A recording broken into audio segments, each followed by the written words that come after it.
We are the Lab Doctors. I'm Amanda. I'm Dorothy. And I'm Zhao Yong. We are biomedical researchers who realized we still have a lot to learn about science. So why not join us on this quest? Welcome back to the Lab Doctors podcast. So today we are going to be talking about deodorants. Oh, okay. And apparently there's this thing called antiperspirant. Oh yeah, antiperspirants. I don't know how to pronounce it. I mean, okay, I don't know how it's pronounced. Not to say I'm the expert because I've mispronounced so many things on this pod.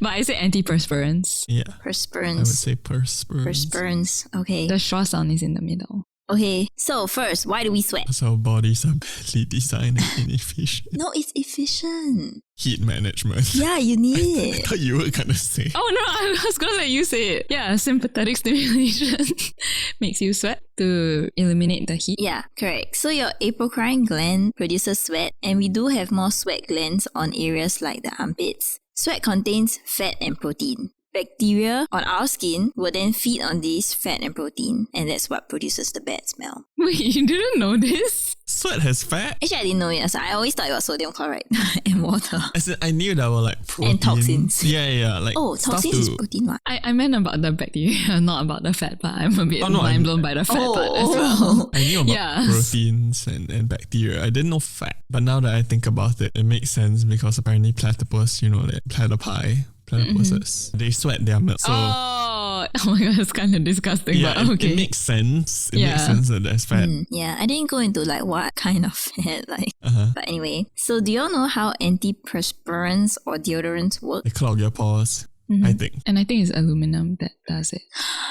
Okay. Oh, I didn't know. TMI. Yeah. It's kind of correct. So deodorants are apparently different from antiperspirants. Yes. Oh my god. So deodorants are typically alcohol based, and it makes the skin too salty or acidic for the bacteria to survive. So that would mean that there will be less odor produced, and so deodorants only combat the smell.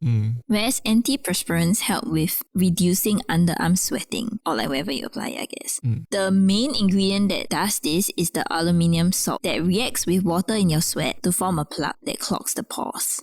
So then you will sweat less, and because of less sweat, then you encourage less bacterial growth and then less bad smell. So are these products bad? Do you all think it's bad? Can I tell you all a funny story that like one of my high school friends told me about antiperspirants? We were so young at the time, but she was like, oh, don't use those antiperspirants because it will clog your pores and then your toxins cannot be released and then you'll get breast cancer because the toxins will like filter back into that area.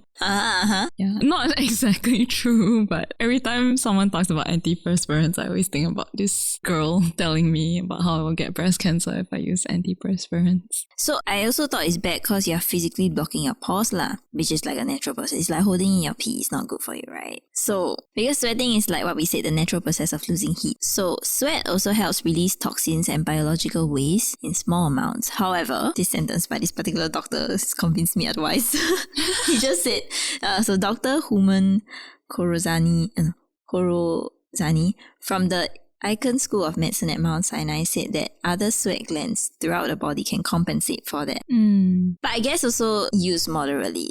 Okay, but apparently people have other concerns, not just like whether it clogs the pores. So their concerns is that it causes a variety of diseases. And like what Amanda said, it's mainly due to the aluminium compounds that are present in the antiperspirants. So breast cancer, apparently that's one of the concerns. Basically, some research said that 50% of breast cancer starts in the upper outer quadrant of the breast, local to the underarm region. So that's kind of like near the armpit. So in a paper by McGrath in 2003, a retrospective study done in 437 American women found that the age of breast cancer diagnosis was lower in those who use these kind of products often versus those who don't use it at all. So it was 52.6-year-old for those who used it and 67.3 for those who don't. But this is like association. Yes. So they also find that beginning the habit of using these products at an earlier age, which they set at 16 years old, or shaving your underarm was also associated with significantly earlier age of diagnosis. Because shaving would mean that like probably more product can be on the surface of your skin and clog your pores and that kind of thing, so it might have more of an effect. Of course, the concluding remarks in that paper was that while there seems to be a trend, cancer is very complex and it's not strong enough evidence as of now to say that antiperspirants cause breast cancer. And on the other hand, there are a few studies that find no difference in the breast cancer rates of using such products.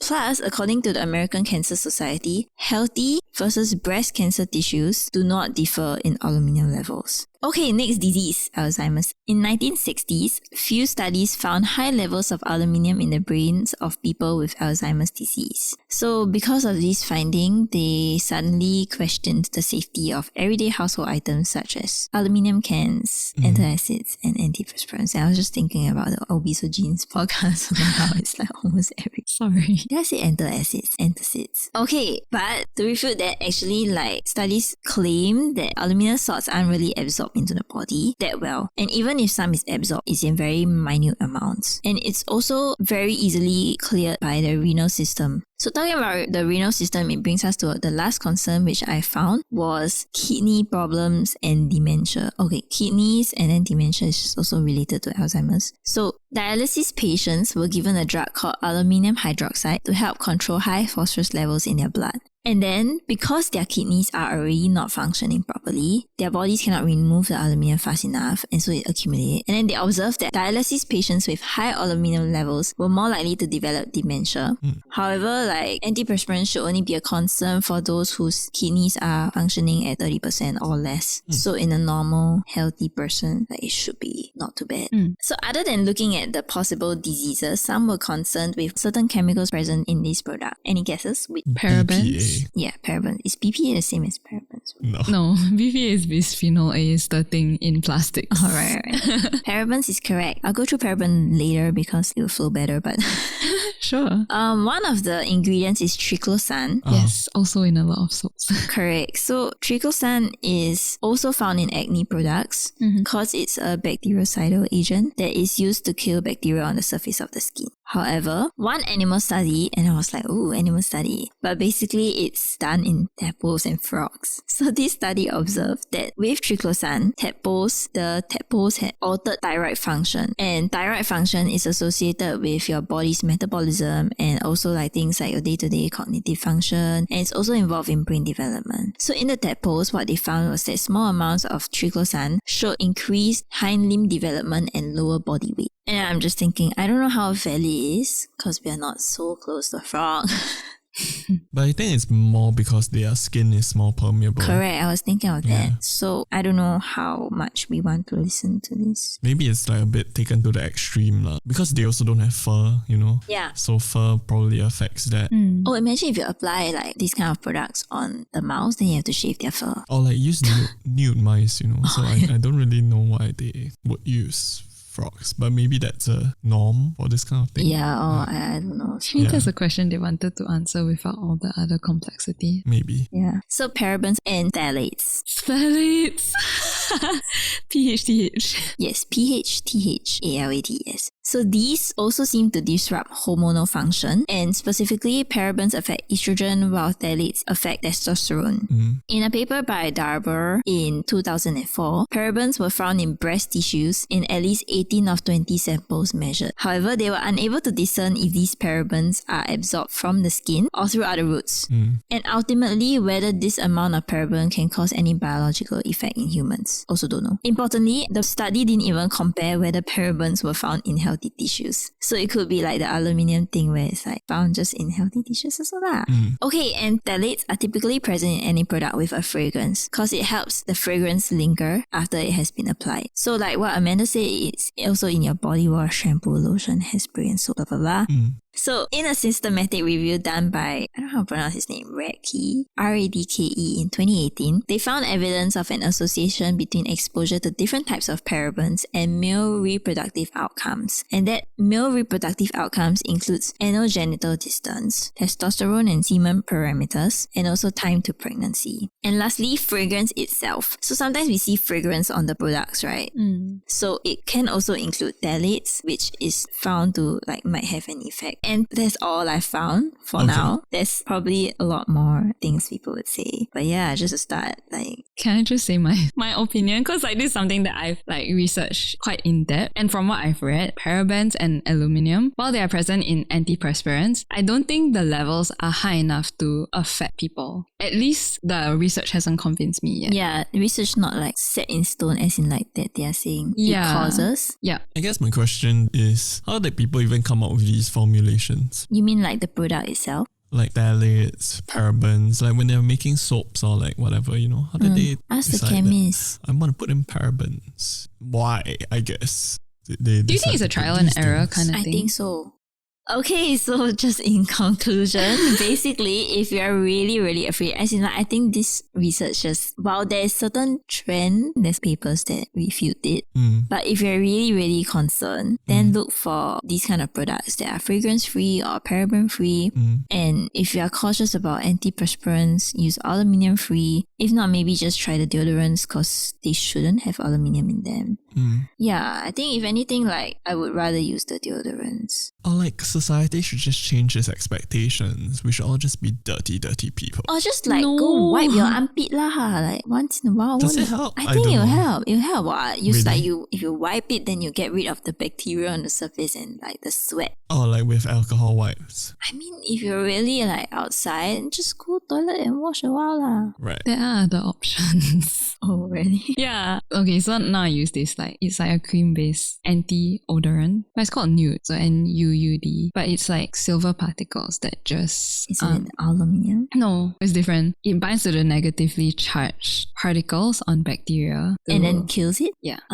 So apparently it's supposed to be more long-lasting, and because they did a lot of research as well into the size of the silver particles and what's safe and everything. But basically they're just sweat. Just let your armpit sweat. Yeah. Yeah. But so what they sell, I guess, is just sweat, but then without the smell, because I think that's one of the concerns. And the smell comes from bacteria. So if you sweat a lot, then that's a breeding ground for bacteria. But if you neutralize the bacteria, then actually the sweat is not all bad, and it won't be smelly. Yeah. And I read an article on I don't know how true, how celebrities or those performers, they don't have the armpit patch even though they dancing on stage or what. Apparently they paste something probably on their shirt or what, I don't know, that I've seen that will the help absorb it. that you paste panty liners on the... What? Yeah, on the armpit area. A panty liner? I mean, it's... on your clothing, not on your body. On your clothing, on your clothing. It has to be absorbing the sweat ma. Oh, I just don't live in a humid climate. Oh, that's true. I guess it's a problem for tropical country. No, actually the other countries when their summer comes, it's damn hot also. Oh, that's true. Or if you're really desperate, if you're really a person who sweat a lot. No, I went to Alaska. I went to Antarctica. I went to Alaska. There was a freaking heat wave. Oh. The heat wave was there also. I was sweating in Alaska. Great. At 20 plus degrees. While the mountains still had ice. I was very confused. Great. No, And it's climate global change is a warming. lie. Climate change is a lie. Do you The see earth how is this is a flat. source of stress? Vaccines cause autism. We should all just be dirty people and go back to caveman times and just accept the smells that come with being alive. Because that's just what it means to be alive. I think accepting smells is fine.